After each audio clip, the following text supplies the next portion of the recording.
Sweet, I'm Jen still, and we want to get you out of here as soon as possible, but want to make sure that you get all the info you need.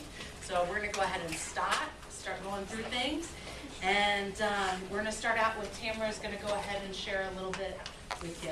Okay, first of all, how many are new this spring to the treasurers? Okay, so we only have a couple, so many of you have already heard everything we're going to talk about today, except for maybe some of the allocation. So, but anyway, first of all, budget related. All of you should have WorkSync accounts as treasurers, and you all need to be using the checkbook feature in WorkSync. Okay, so if you do not have that, it's not Norma, it's Marissa Davis that you would need to speak with to have her set you up with that. So it's very important that you do that, because with your budgets, you'll see JJ actually sends out a report to all treasurers once a week, and it will have your budget balances on that report. However, those of you that have P-cards, P-card transactions don't always come through immediately. Sometimes vendors don't process them for a week or two, and then by the time I get to push them through, it could be like, 3 or 4 weeks before that's not good. So the amount that you're seeing as your available balance on that report may not be accurate. So there's also a tab on the report where you can click and see transactions that have gone through. However, I would say that the safest way to keep track of your budget is to use the checkbook in WorkSync. And that way you put in your revenue that you have collected if you've done any fundraising, and then you take out any expenses, so you know at any given time what your actual balance should be. So, because we do give out the P cards, and we do expect you to have an idea of what your budget is, and to realize that you can't go over budget. And it's really the student's responsibility. If you do go over budget, we expect you to do, first of all, we expect you not to, but if it should happen, then you have to do, your org would have to do some type of fundraising to get the monies back into the budget before the end of the school year. So be very careful with that, because I don't check balances every day. That would just be impossible. So we leave that up to the students. Okay. Awesome. So if you're new, there was just a few of you who all were, I think, and you want to get a P card, it's a purchasing card, you're going to want to go ahead and set up a time to meet with Tamara, so you can do so. All right. So the next item we have is the COAT grant. Anybody in here heard of it? COAT grant, a few of you guys? Okay, basically what it is it's $500. It's either coming to you in cash or it's coming to you in product, COAT product. And you can apply for it as a student organization, and they give preference for groups who are applying for it for a Thursday, Friday, or Saturday night event. And you can go online onto WorkSync under Money Matters into the fundraising area, and you're going to find the COAT grant application. So again, you can get it in Coca-Cola product, or you can have them transfer the cash to your account, and maybe you use it for catering food. But you can do that for any of your events. So like if you have a big group meeting, or you're trying to bring in new members, you're recruiting, you could use it for something like that if you'd like, or if you have an annual conference. Any questions about that? No? Okay. Allocations. Has everybody heard of it in this room? The allocation process? That's how you get your money. And everybody is going to need to go through the process this school year, this spring, in order to receive funds for next fall and spring. And what's going to happen is on February 10th through the 13th, we're going to have allocation information sessions. So again, that's February 10th through the 13th. So Monday, Tuesday, Wednesday, Thursday. They're at 4 p.m. and they're in the Hub Student Senate room. So if you've not gone through the allocation process before, I'd really suggest you go in there. It's generally about a half-hour session, but we'll get you set up so that you're familiar with the process, and that way when you go through and see the committee, you feel confident in asking for the funds that you asked for. The allocation process will begin the 28th of February, and right now we have it scheduled to go through March 8th. Is this the club secretary meeting, or? This is for the treasurers. The president is across the hall. Oh, is there one for the club secretaries, or? Nope. Are you representing the treasurer or president from your group? Neither. I was just told to come to a meeting with our club Yep, so president. you're representing one of them. Why don't you come in here? All right. Awesome. There are a couple more chairs up here, if you'd like. And also, Jen, I will be setting up a schedule for the different boards where I actually place you within one of the allocation times and I put you in a time slot. And I will have that set up by the end of the week, and that will be posted on OrgSync. So we hope that the orgs can stay in the slots that I've placed you in. However, if you have some reason that you can't, we do have a few other available slots that we would try to move. Absolutely. And it's your responsibility to communicate with Tamara and say, hey, that time does not work for us. And if you do not communicate that with her in the time that she sets out for it, it's your loss. You're going to have somebody show up during that time. If nobody does show up, then you get no funds for the following school year. Okay? So you definitely have time to change it. You just got to get it in that window. Cool. So CEA, Conference, Event, and Activity Funding, is something that you all are eligible for if you're interested, both as an individual student as well as a student organization. The funding is for going to a conference, putting on an event, or doing an activity. You can get up to $5,000 or 50% of the max cost of your conference, event, or activity. JJ actually oversees the process, and he'll have some dates out. Is the end of this week fair? Yeah. By the end of this week, posted online for you guys to see, and that way you know the 3 dates to ask for funding for this school year. Any questions about CEA funding? Yes. Do you know the first one will be? Um, I'm shooting for, there'll be a hearing with Senate on the first Sunday of March. So the two Sundays before that in February will be when you're meeting with finance. So it's going to be pretty soon for this one. yeah. But again, check for the dates like on Friday, and they should be uploaded on OrgSync. Yeah. Okay. So fundraising, we have a registration form online that everybody needs to fill out. I think I'm on forms right now. It's listed right here under forms. If you go to clubs and organizations, on the left, it will tell you any area you need to go to, whether it's the calendar, if it's forms, or it's files. Right now we're in forms, something that you have to fill out. And so again, it's a fundraising registration form right here. Anytime you do a fundraiser, you need to fill that puppy out. There's a few reasons. We want to make sure that we know what's happening. We want to make sure that there's not another club doing the same fundraiser at that time, because that's kind of counterproductive. And it just lets us know in general what's happening, and sometimes we're able to promote your fundraisers for you. Okay?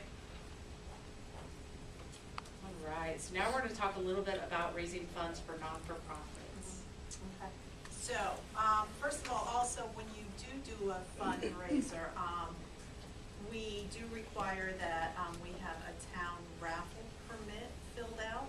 And it's more or less somebody from the org that is in charge of the fundraiser would just come into my office and fill out this form, or it will be It's just if it's a raffle.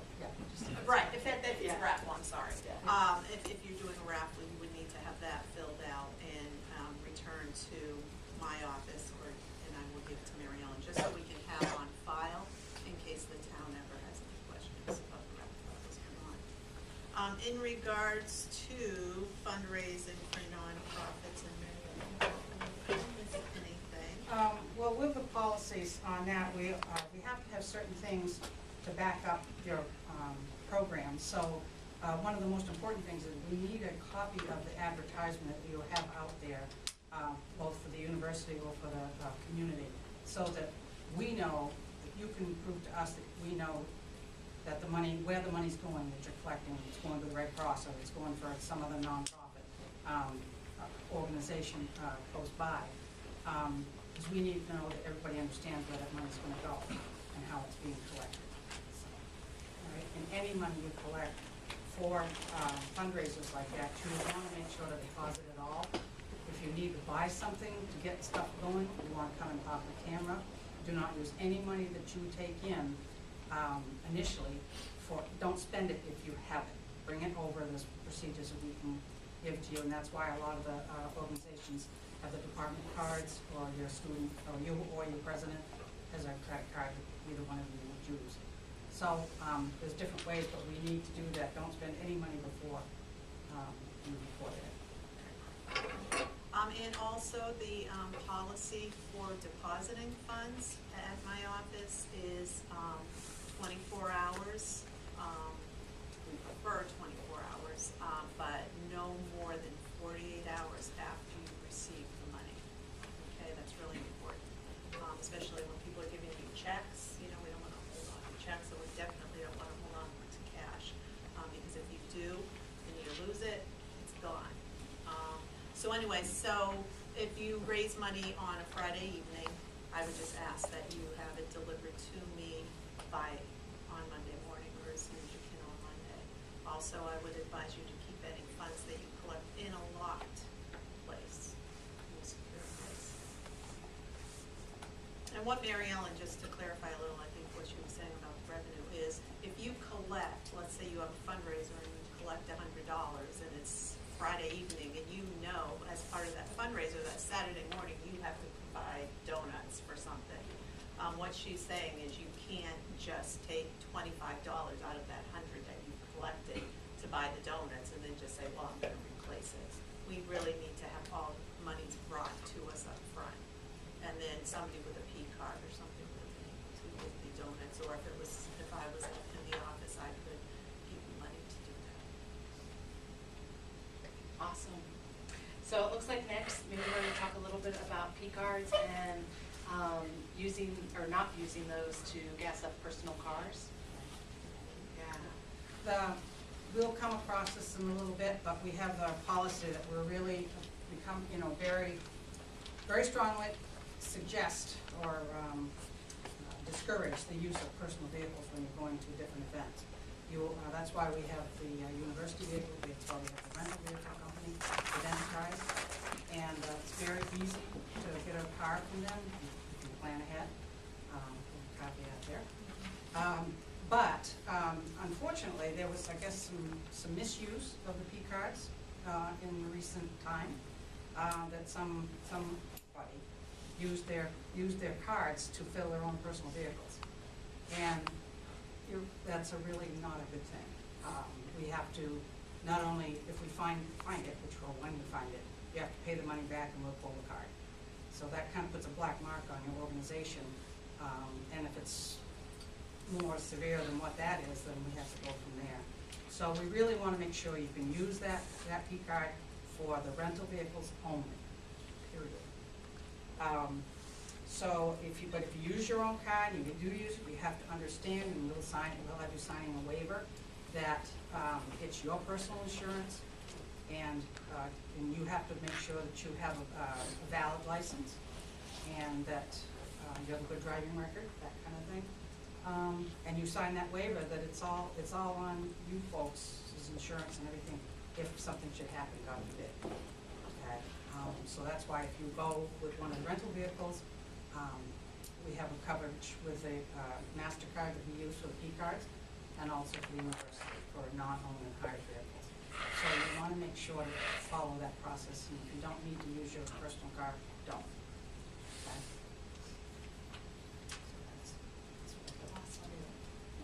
Was there anything else that you all wanted to cover before I go over the sheet? We Oh. did talk a little bit about P cards. I only have one thing to say about the P cards is there will be an audit of all the student board P cards from September through December. And I had one of my student workers go through, thank you, Kim, this morning, to check to see if all receipts have been turned in from every board. And there are still quite a few receipts out there that haven't been turned in. So I'm not sure where they might be at this point, but I would encourage you to please go search for them if you haven't brought receipts to my office. and so that we can get them filed away so that they will be in proper order when the disbursements team does their audit. If we find that your org has not been turning in their receipts, then we obviously would have the option to pull your card so that your org bill wouldn't have to be card. It's very important, and I generally ask that the receipts are turned in within 48 hours. And it's very simple. You come into my office, you tape them on a piece of paper, you write what the receipt was for, and you file them away. So it only takes a few minutes, and if you can't do it as a treasurer, you can have somebody else from your org do it, but it does need to be taken care of. Okay. And the only other thing I had to say about travel is that I think some of you took the van training last year. That's a mandatory training. If you want to drive any of the vehicles, and that also carries over to the enterprise vehicles as well. Those training sessions are free, and they last about an hour and a half. They're going to be in this building, in the Student Senate room, and also in this room. And the dates are listed on OrgSync.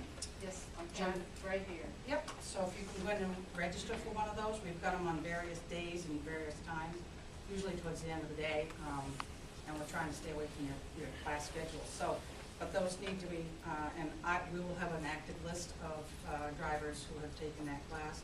So if you haven't, you won't be able to drive the vehicles.